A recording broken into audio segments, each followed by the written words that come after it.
Hello, this is Peter at the Burkle Farm. Recording this after the fact.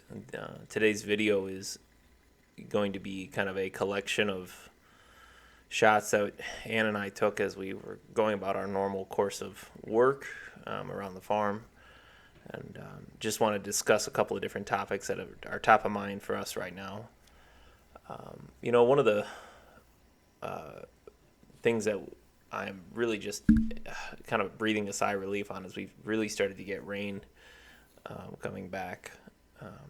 We were never in any kind of dire straits, where we had to make a choice about feeding hay or destocking, but it seems like every year that squeeze that's put on us from, end of June to beginning of August, I know it's coming, but I still just, every time you kind of hold my breath mentally and wonder, is it going to actually pass us by and move back to getting rain? And we've been getting rain pretty consistently in the last weeks or so. And these fields that you can see right now, which are a little overgrown, I was holding back for in case it didn't. And now I can really kind of go forward aggressively and move the animals forward. So that's been really good as far as an update. Management is all in the choreography that you have between your land and your animals and yourself. So one of the things that Ann and I have kind of taken a more aggressive approach on recently has been livestock guardian dogs. We kind of went for a couple of years without any, primarily because our sheep were smaller in numbers, and they sort of ran with our Highland cattle that we had before this, and those Highland cattle were pretty aggressive when the odd stray dog would come in or something like that, to the point where, in fact, one of my neighbor's dogs was really almost badly hurt by our bull back when we had him. But as we've destocked away from cattle and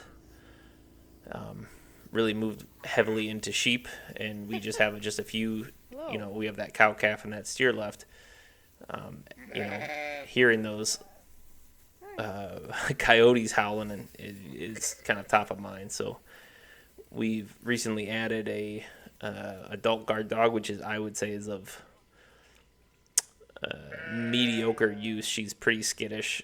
She does her job, but and then we added a livestock guardian dog to come in behind her, and she's 10 weeks old, and you've seen her on recent videos. But we recently had an incident where our pet dog, our hunting dog, Nell, she woke me up, I should say, early in the morning, barking her head off. And so I went out there thinking maybe there was like a raccoon in the garage or something like that. And it ended up being more barking and down into the field. And there, we had a stray dog, I think, blow through my fence and start bothering our sheep, and the sheep knocked down their fence, and we had our guard dogs running in circles and our little puppy here and just not quite knowing what to do, but she was barking, and the main guard dog was kind of running perimeter around the sheep, and the sheep kind of got out of there and wandered up into our yard, and we're just eating around Ann's garden, actually. But so it's been top of mind to just maybe start bolstering the ranks. And so we actually went and added a third guard dog with the idea of having a male and a female. And maybe we can stop buying these dogs in and breed our own.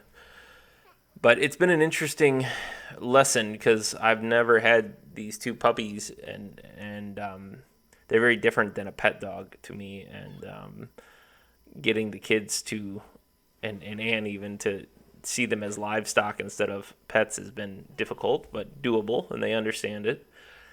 And getting these dogs to acclimate to our flock and what's going on has been both easier and harder than I thought. So we, the first couple of days seemed to be the hardest transition, and but once we get them integrated into the flock and bonded onto these sheep, and these are our rams here,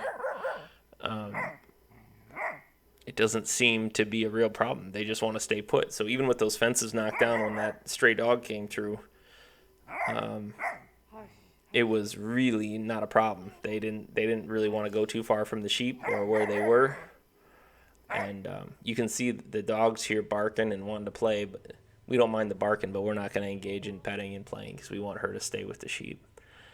So, yeah, it's been an interesting thing. We're going to head toward. So we have 3 guard dogs now, and just learning the ins and outs of that. I'm probably gonna have to come up with some sort of sheep-proof feeder.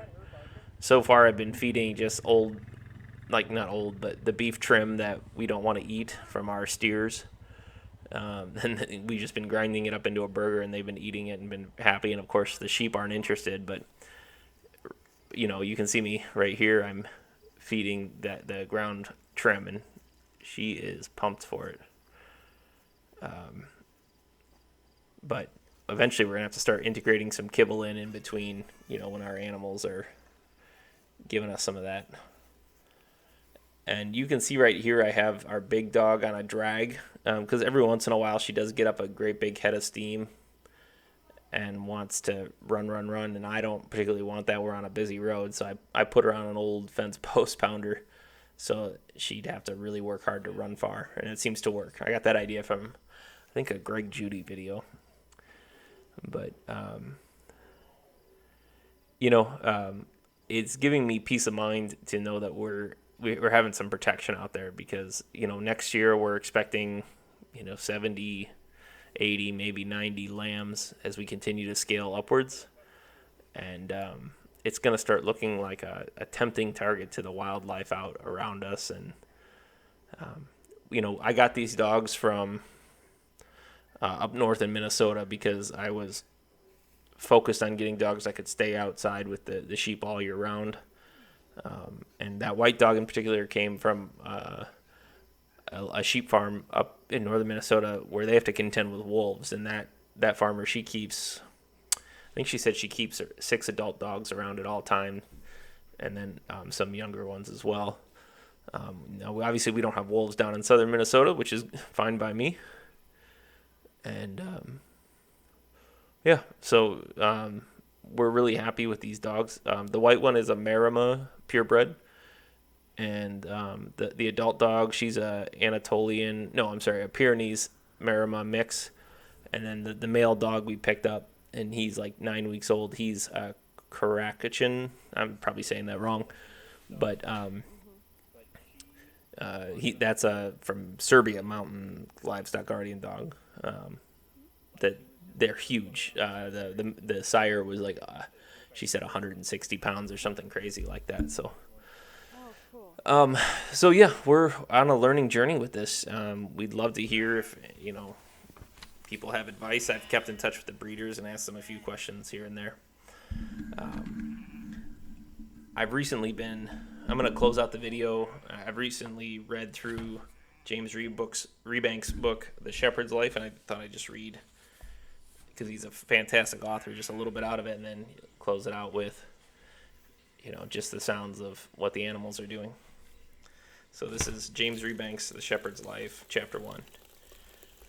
There is no beginning and there is no end. The sun rises and falls each day, and the seasons come and go. The days, months, and years alternate through sunshine, rain, hail, wind, snow, and frost.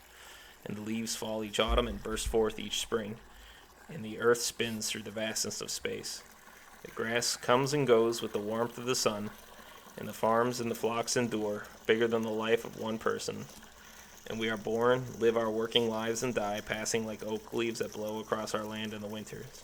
And we're each tiny parts of something enduring and something that feels solid, real, and true.